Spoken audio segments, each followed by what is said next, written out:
রাজনীতি পীর সাহেবদের কাজ, রাজনীতি খতিব সাহেবদের কাজ, রাজনীতি ইমাম সাহেবদের কাজ, রাজনীতি ওলামায়ে কেরামের কাজ। ঠিক না ঠিক? সুতরাং আমরা সুস্পষ্টভাবে বলতে চাই, আগামীতে যদি বাংলাদেশে রাজনীতি চলতে হয় পীর সাহেবদের অধীনে চলবে। শায়েখে চরমোনাই যেভাবে বলবেন বাংলাদেশের রাজনীতি সেভাবেই চলবে। পীর সাহেব চরমোনাই যেভাবে বলবেন বাংলাদেশের রাজনীতি সেভাবেই চলবে ইনশাআল্লাহ। যদি কোনো ফাসিক ফুজ্জার মুনাফিক আমাদের পথকে রুদ্ধ করতে চায়, তাদের বিরুদ্ধে আমাদেরকে জানবাজি রেখে ময়দানে ঝাঁপিয়ে পড়তে হবে ইনশাআল্লাহ। আজকে কেউ কেউ আমাদেরকে জিজ্ঞেস করতে চায় প্রশ্ন করে, আমরা দেখি সোশ্যাল মিডিয়াতে পীর সাহেব মানুষ খানকায় থাকবে, পীর সাহেবের রাজনীতিতে কাজ কি? মুফতি সাহেব ফতোয়া দিবে, রাজনীতিতে কাজ কি? ইমাম সাহেব মসজিদে থাকবে, রাজনীতিতে কাজ কি? খতিব সাহেব মিম্বরে থাকবে, রাজনীতিতে কাজ কি? হুজুর মানুষ মাদ্রাসায় পড়াবে, রাজনীতিতে কাজ কি? রাজনীতিকে আরবিতে বলা হয় আস-সিয়াসা, রাজনীতিকে আরবিতে বলা হয় আস-সিয়াসা। এর সমর্থবোধক বাংলাতে অর্থ হচ্ছে রাজনীতি। সিয়াসতকে বিভিন্ন ডিকশনারি অভিধানে যদি আপনি তালাশ করেন, এটার অর্থ বিভিন্ন ওলামায়ে কেরাম, মুতাকাদ্দিমিন এবং ফুকাহায়ে আযম তারা কি বলেছেন, আমাদেরকে সেই বিষয়টা জানা দরকার। ভাইরা আমার, যদি আপনি অভিধান খোলেন তাহলে দেখবেন রাজনীতির অর্থ করা হয়েছে আল ইরশাদু ইলা তরিকিস সালিহ। এর শাব্দিক অর্থ যদি আমি আপনাদেরকে বলি তাহলে হচ্ছে নেক কাজের প্রতি মানুষকে পথ প্রদর্শন করা। আমি জিজ্ঞেস করতে চাই, নেক কাজের প্রতি মানুষকে পথ প্রদর্শন করার দায়িত্ব ওই মুনাফিকদের, দাড়িকাটা ফাসিক ফুজ্জারদের না পীর সাহেবদের? সুতরাং আমরা সুস্পষ্টভাবে বলতে চাই, আগামীতে যদি বাংলাদেশে রাজনীতি চলতে হয় পীর সাহেবদের অধীনে চলবে। শায়েখে চরমোনাই যেভাবে বলবেন বাংলাদেশের রাজনীতি সেভাবেই চলবে। পীর সাহেব চরমোনাই যেভাবে বলবেন বাংলাদেশের রাজনীতি সেভাবেই চলবে ইনশাআল্লাহ। যদি কোনো ফাসিক ফুজ্জার মুনাফিক আমাদের পথকে রুদ্ধ করতে চায়, তাদের বিরুদ্ধে আমাদেরকে জানবাজি রেখে ময়দানে ঝাঁপিয়ে পড়তে হবে ইনশাআল্লাহ। আমরা সুস্পষ্টভাবে বলতে চাই, আগামীর বাংলাদেশ ওলামায়ে কেরামের বাংলাদেশ, আগামীর বাংলাদেশ পীর সাহেবদের বাংলাদেশ, আগামীর বাংলাদেশ চরমোনাইর পীর সাহেবের বাংলাদেশ। কোনো সন্দেহ আছে আপনাদের? সুতরাং আগামীর বাংলাদেশ কিভাবে বিনির্মাণ হবে, রাষ্ট্র কিভাবে সংস্কার হবে, সেই সিদ্ধান্ত ওলামায়ে কেরাম নেবেন, মুফতি সাহেবরা নেবেন, পীর সাহেবরা নেবেন। সর্বোপরি আজকে যেখানে আমরা একত্রিত হয়েছি, আমাদের মোহতারাম আমির যেভাবে আমাদেরকে দিক নির্দেশনা দান করবেন, আমরা কথা দিচ্ছি ইনশাআল্লাহ বুকের তাজা খুন ঢেলে দেওয়া হলেও গত 5 আগস্টে এই দেশকে যেভাবে আমরা স্বাধীন করেছি, আগামী তো ইনশাআল্লাহ যদি কোনো স্বৈরাচারের বিরুদ্ধে, যদি কোনো চাঁদাবাজের বিরুদ্ধে, যদি কোনো খুনির বিরুদ্ধে আমাদেরকে ময়দানে ঝাঁপিয়ে পড়ার জন্য আমাদের মোহতারাম আমির নির্দেশ দেন, আমরা সবাই ঝাঁপিয়ে পড়ব তো ইনশাআল্লাহ। ইসলামের জন্য কোরবানি করতে এবং নিজের আন্তর্জাতিক রাষ্ট্রীয় জীবন, গোটা জীবনটাকে ইসলামের জন্য কোরবান করার জন্য আল্লাহ রাব্বুল আলামিন এবং ইসলামে গোটা জীবন নিয়ে প্রবেশ করার জন্য তিনি আমাদেরকে কোরআনুল কারীমে আদেশ করেছেন। ভাইরা আমার, এখন আমি আপনাদেরকে জিজ্ঞেস করতে চাই, যেহেতু আল্লাহ রাব্বুল আলামিন আমাদেরকে ইসলামের সম্পূর্ণ রূপে নিজেকে দাখিল করতে, প্রবেশ করতে আদেশ করেছেন, যদি কেউ বলে আমি ইসলাম মানি শুধুমাত্র আমার নামাজ পর্যন্ত, তাহলে সেই ইসলামের বাহিরে না ভেতরে? আমার সাথে কথা বলতে হবে, সময় অল্প, আমি ছেড়ে দিব। যদি কেউ বলে আমি ইসলাম মানি শুধু নামাজে, তাহলে সে কি পরিপূর্ণভাবে ইসলামে প্রবেশ করলো না ইসলাম থেকে অর্ধেক বাহিরে থাকলো? যদি কেউ বলে আমি রোজা মানি ইসলামের অন্যান্য বিধানের প্রতি অবজ্ঞা করে, তাহলে সে পরিপূর্ণ ইসলামে প্রবেশ করলো না ইসলাম থেকে বাহিরে থাকলো?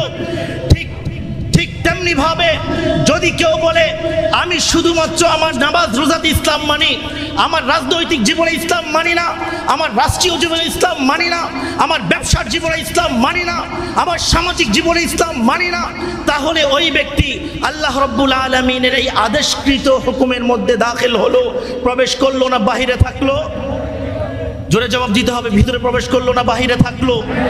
ভাইরা আমার, আমরা কি পরিপূর্ণ মুমিন হতে চাই না অর্ধেক মুমিন হতে চাই?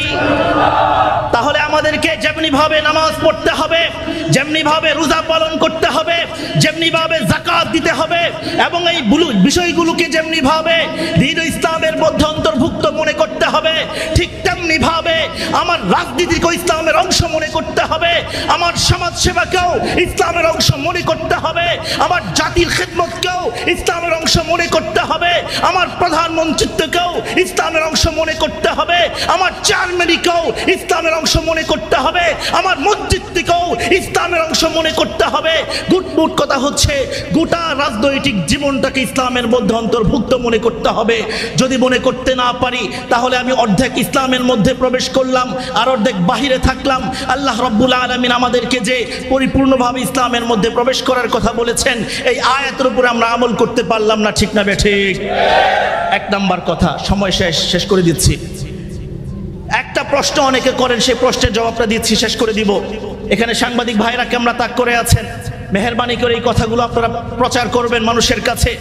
আজকে কেউ কেউ আমাদেরকে জিজ্ঞেস করতে চায় প্রশ্ন করে, আমরা দেখি সোশ্যাল মিডিয়াতে পীর সাহেব মানুষ খানকায় থাকবে, পীর সাহেবের রাজনীতিতে কাজ কি, মুফতি সাহেব ফতোয়া দিবে, রাজনীতিতে কাজ কি, ইমাম সাহেব মসজিদে থাকবে, রাজনীতিতে কাজ কি, খতিব সাহেব মিম্বরে থাকবে, রাজনীতিতে কাজ কি, হুজুর মানুষ মাদ্রাসায় পড়াবে, রাজনীতিতে কাজ কি।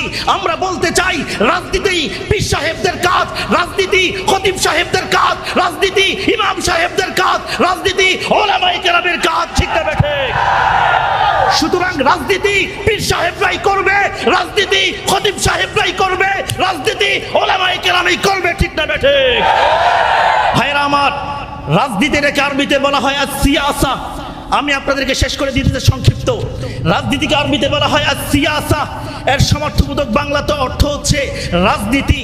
সিয়াসতকে বিভিন্ন ডিকশনারি অভিধানে যদি আপনি তালাশ করেন, এটার অর্থ বিভিন্ন ওলামায়ে কেরাম, মুতাকাদ্দিমিন এবং ফুকাহায়ে আযম তারা কি বলেছেন, আমাদেরকে সেই বিষয়টা জানা দরকার। ভাইরা আমার, যদি আপনি অভিধান খোলেন তাহলে দেখবেন রাজনীতির অর্থ করা হয়েছে আল ইরশাদু ইলা তরিকিস সালিহ। এর শাব্দিক অর্থ যদি আমি আপনাদেরকে বলি তাহলে হচ্ছে নেক কাজের প্রতি মানুষকে পথ প্রদর্শন করা। আমি জিজ্ঞেস করতে চাই, নেক কাজের প্রতি মানুষকে পথ প্রদর্শন করার দায়িত্ব ওই মুনাফিকদের, দাড়িকাটা ফাসিক ফুজ্জারদের, না পীর সাহেবদের? সুতরাং আমরা সুস্পষ্টভাবে বলতে চাই, আগামীতে যদি বাংলাদেশের রাজনীতি চলতে হয়, পীর সাহেবদের অধীনে চলবে। শায়েখে চরমোনাই যেভাবে বলবেন, বাংলাদেশের রাজনীতি সেভাবেই চলবে। পীর সাহেব চরমোনাই যেভাবে বলবেন, বাংলাদেশের রাজনীতি সেভাবেই চলবে ইনশাআল্লাহ। যদি কোনো ফাসিক ফুজ্জার মুনাফিক আমাদের পথকে রুদ্ধ করতে চায়, তাদের বিরুদ্ধে আমাদেরকে জানবাজি রেখে ময়দানে ঝাঁপিয়ে পড়তে হবে ইনশাআল্লাহ।